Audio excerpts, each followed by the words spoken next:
Hello everyone and welcome back to my YouTube channel Being Pharmacist and a very good morning to all of you. So जैसे हमने कल के video में discuss किया था, आज हम इस वीडियो में करेंगे AIIMS-CRE 2025 का फॉर्म फिलअप। ठीक है, इसके बाद एक और वीडियो अपलोड होगा जिस वीडियो में मैंने डिस्कस किया है कि हर एक फार्मासिस्ट के जो पोस्ट है उसके मतलब एलिजिबिलिटी अलग अलग है, एज लिमिट अलग अलग है, सैलरी अलग अलग है, ऐसा क्यों है और किसके लिए क्या डिटेल्स है, मैंने अलग अलग एक डिटेल तरीके से डिस्कस किया है। उस वीडियो को भी ज़रूर देखो। ओके, सो सबसे पहले आपको इस वेबसाइट पे आ जाना है rrp.aimsexams.ac.in। फिर आपको ऐसे मिलेंगे लाइव एडवर्टाइजमेंट जिस पे है उस पर क्लिक करना, क्योंकि एक रिसेंट भी हुआ है 2024 वाला, वो भी 2025 में ही हुआ है ऑल लोग। फिर आपको यहाँ पे आना है, सबसे पहले क्रिएट अ न्यू अकाउंट। सबसे पहले अकाउंट ओपन करोगे फिर लॉगिन करेंगे। यहाँ पे क्या क्या देना है आपको देखो, बहुत अच्छी तरीके से देना, क्योंकि यहाँ पे जो दोगे वो फिर से चेंज नहीं कर पाओगे। ठीक है, फुल नेम देना अपना, कैपिटल में ऑटोमेटिकली हो जाएगा। री एंटर करना अपना फुल नेम, फिर से देना, कॉपी पेस्ट यहाँ पे काम नहीं करेगा। मोबाइल नंबर देना, उसको फिर से यहाँ पे रिपीट करना। ईमेल आईडी देना, फिर से रिपीट करना। पासवर्ड देना, फिर से रिपीट करना पासवर्ड को, और पासवर्ड में एक लोअर केस होना चाहिए, एक अपर केस होना चाहिए। ठीक है, नंबर्स होना चाहिए, और जो स्पेशल अल्फा मतलब स्पेशल होते हैं ना कैरेक्टर्स, वो देना होगा आपको। कोई भी कुछ भी आप जैसे चाहता हो दे सकते हो। उसके बाद अपना आधार नंबर देके आई वांट टू प्रोसीड। अगर आपका आधार नहीं है तो आप इस पर क्लिक करना, I want to proceed without Aadhaar based authentication. लेकिन अगर आपका आधार है तो आधार नंबर यहाँ पे देना, फिर इस पर क्लिक कर देना वेरीफाई आधार। इस पर जैसे क्लिक करोगे आपके मोबाइल नंबर पे OTP आ जाएगा, उसको देकर वेरीफाई कर लेना। फिर इस पर क्लिक कर देना क्रिएट अकाउंट पे। जैसे आप लोग क्लिक करोगे आपके मोबाइल पे एक मेल आ जाएगा, मतलब मेल एंड ऑल्सो मैसेज पे भी आ जाएगा। फिर आप लोग चले जाना ये से यहाँ पे अपना कैंडिडेट आईडी जो आपके मोबाइल नंबर पे आएगा, और मोबाइल नंबर भी दे सकते हो, और पासवर्ड देके इस पर क्लिक कर देना रिमेंबर मी, ताकि यहाँ पे लॉगिन बना रहे। फिर लॉगिन कर लेना। ओके, मैं दिखाता हूँ आपको। तो यहाँ पे देखो मैंने अपना आईडी वगैरह बना लिया है एंड लॉगिन भी कर लिया है। तो अगर आप यहाँ तक आ चुके हो तो मतलब आप ठीक जगह पे हो। ठीक है, यहाँ पे आपको करना होगा ऐड न्यू एप्लीकेशन। तो देखो यहाँ पे आप लोग ऑलरेडी इस पे हो, CRE 2025। आपको सिलेक्ट करना है फार्मासिस्ट का पोस्ट। तो अगर आप एलोपैथी फार्मासिस्ट के लिए अप्लाई कर रहे हो तो अलग होगा, होम्योपैथी के लिए अलग होगा, और आयुर्वेदिक के लिए अलग होगा। और बाकी अगर आप दूसरे कोई फील्ड से हो और इस वीडियो को देख रहे हो तो आप सबके लिए यहाँ पे देखो जैसे जैसे दिया है, डाइटिशियन, बायोकेमिस्ट, इंजीनियर है ना, बायोमेडिकल इंजीनियर, देन यहाँ पे हो गया ECG technician, embryologist, physicist, then library attendant, lab attendant, radiotherapy technologist, okay, nuclear medicine technologist, then perfusionist. यहाँ पे देखो आयुर्वेदिक है तो इस पर क्लिक करना, होम्योपैथी है तो इस पर क्लिक करना, और एलोपैथी है तो इस पर क्लिक करना। एलोपैथी वाला थोड़ा सा लॉन्ग हुआ, लेकिन लास्ट में एलोपैथिक वाला देख लेना, फिर इस पर ऐसे क्लिक करना। ठीक है, और ये सब आ जाएगा, और ये सबको मैंने अच्छी तरीके से, बहुत अच्छी तरीके से डिस्क्राइब किया उस वीडियो में, उसको भी ज़रूर देखना। ठीक है, तभी आपको समझ में आएगा कि आप किसके लिए एलिजिबल हो, क्योंकि थोड़ा अलग अलग है, अलग अलग पोस्ट के लिए अलग अलग, एम्स के लिए अलग अलग, ASIC के लिए, है ना। तो अच्छी तरीके से उस वीडियो को देख लेना। चलो, यहाँ पे इन सब कुछ करने की ज़रूरत नहीं है आपको, आप बस अच्छी तरीके से अपना क्वालिफ़िकेशन सिलेक्ट करना। काफ़ी क्वालिफ़िकेशन है देखो। तो अगर आपके पास डिप्लोमा इन फार्मेसी है और आप एक रजिस्टर्ड फार्मासिस्ट हो, विदाउट रजिस्ट्रेशन आप एलिजिबल नहीं हो। ठीक है, ध्यान से सुन लो। तो आप इस पे टिक करना। ओके, अगर आप D फार्म आपके पास है और 2 साल का एक्सपीरियंस है आपके पास, तो आप इस पे टिक करना। मतलब 2 साल का एक्सपीरियंस भी है, फार्मासिस्ट भी हो और रजिस्ट्रेशन भी है। ओके, अगर आप B फार्म हो और 1 साल का एक्सपीरियंस है और आप लोग रजिस्टर्ड फार्मासिस्ट भी हो, तो इस पे टिक करना। ध्यान से सुन लो। और अगर आप B फार्मेसी के स्टूडेंट हो विथ डिप्लोमा इन फार्मेसी, मतलब D फार्म किया है, B फार्म भी किया है, तो आप लोग इस पे टिक करना। ठीक है, जैसे जो कैटेगरी है उस हिसाब से टिक करना।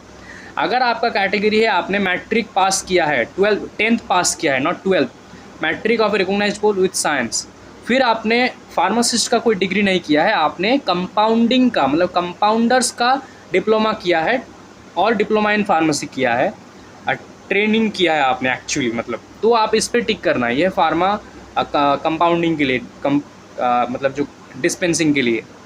और यहाँ पे देखो एक और है, लास्ट में 2 है एक्चुअली, डिग्री इन फार्मेसी, हाँ एक और है, आपने 12th पास किया है विथ साइंस सब्जेक्ट, ये 10th वाला था, ये 12th वाला, 12th पास किया है with science, diploma in pharmacy भी किया है और आप रजिस्टर्ड फार्मासिस्ट भी हो, तो आप इस पर टिक करना, इस पर, ठीक है। और अगर आपने मतलब सिर्फ बी फार्म किया है या तो फिर senior secondary with diploma in pharmacy, तो आप इस पर क्लिक करना। देखो डिग्री इन फार्मेसी और senior secondary with diploma in pharmacy plus registered pharmacist भी हो, तो जो भी आप हो उस हिसाब से टिक करना। अगर आपके पास दोनों है तो आप दोनों के लिए टिक कर सकते हो, कोई प्रॉब्लम नहीं है, ठीक है। चलो ये कर लिया आपने। उसके बाद आपको करना होगा अपने फादर्स नेम लिखना है, जेंडर देना है, पीडब्ल्यूबीडी है कि नहीं, येस और नो। पीडब्ल्यूबीडी का मतलब होता है person with benchmark disability. Mother's name देना, कैटेगरी सिलेक्ट करना यहाँ पे general, OBC, SC, ST, EWS. Nationality यहाँ पे इंडियन ही रहेगा। डोमिसाइल दे देना, कौन से स्टेट से बिलोंग करते हो आप।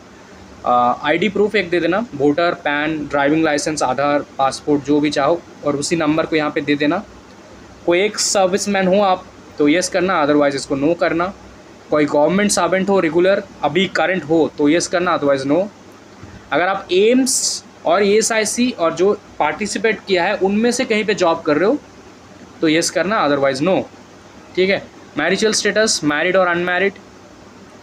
Had you ordinarily been domiciled in the state of Jammu and Kashmir, अगर है तो ठीक, नहीं तो नो, ओके। कोई मतलब are you service clerks in the last year of the colour service in arm force, अगर है तो येस, अदरवाइज़ अगर आप हो तो अदरवाइज़ नो। अगर कोई डिफेंस पर्सनल है, disabled in the operation during the hospitalities within any foreign countries, no, okay. Date of birth देना, ऑल्टरनेट मोबाइल नंबर देना चाहते हो तो देना, नहीं तो ठीक है।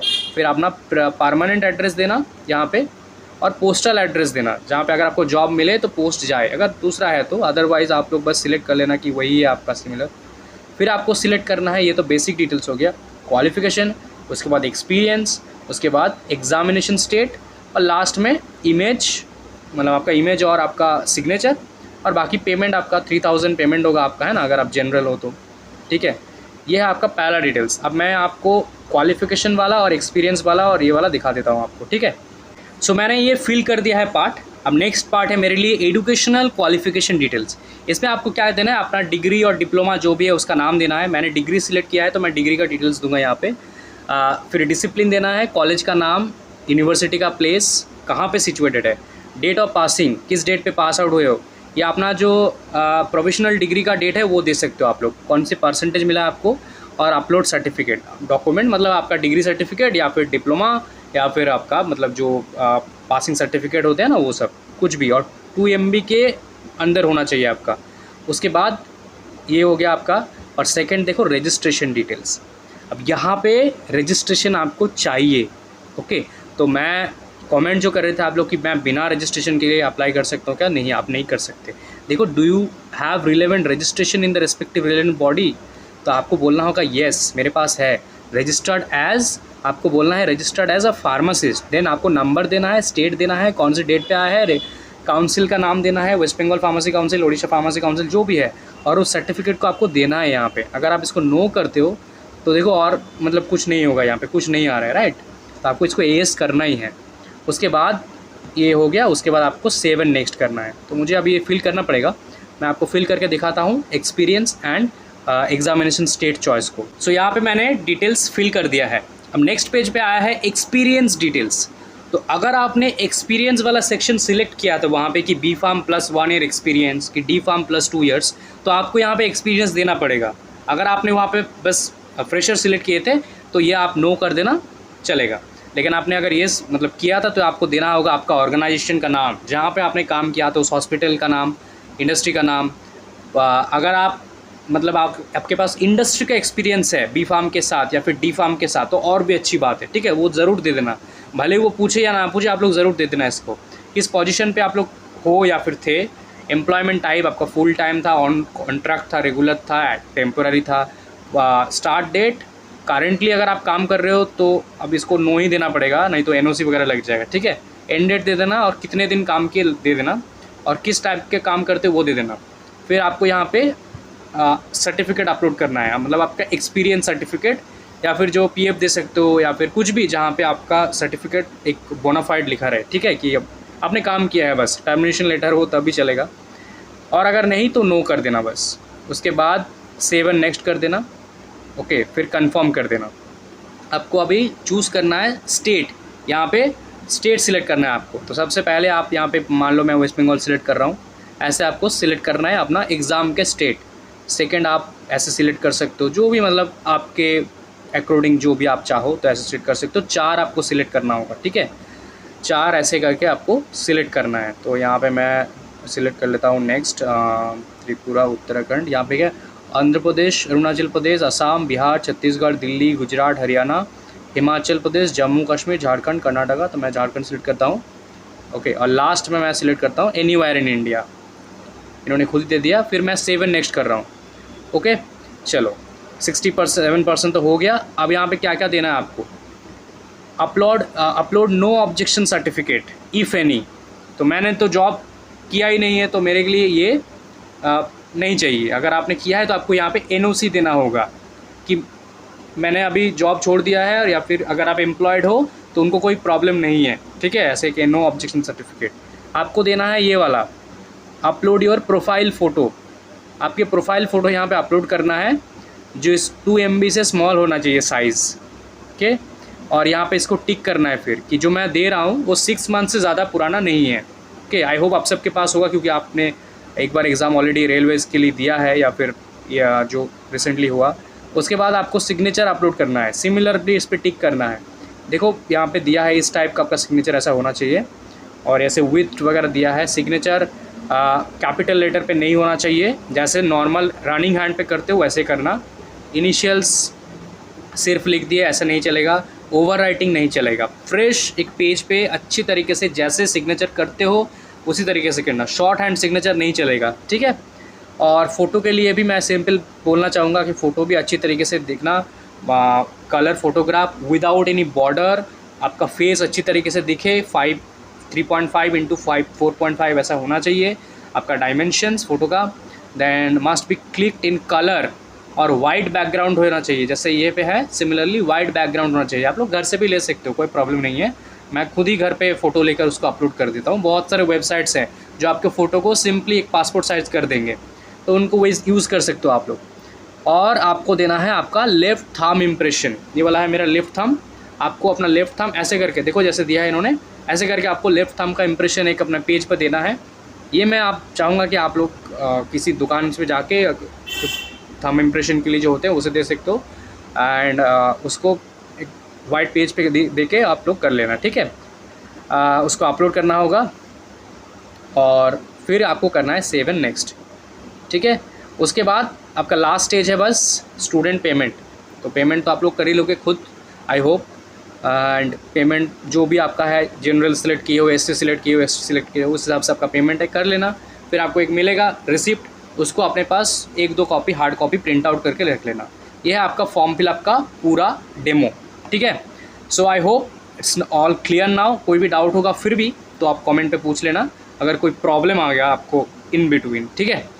एंड जो वीडियो मैंने आपको बताया उस वीडियो को ज़रूर देखो before filling the form, because किसके लिए आप एलिजिबल हो ये जानना ज़रूरी है बहुत। Okay, thank you so much.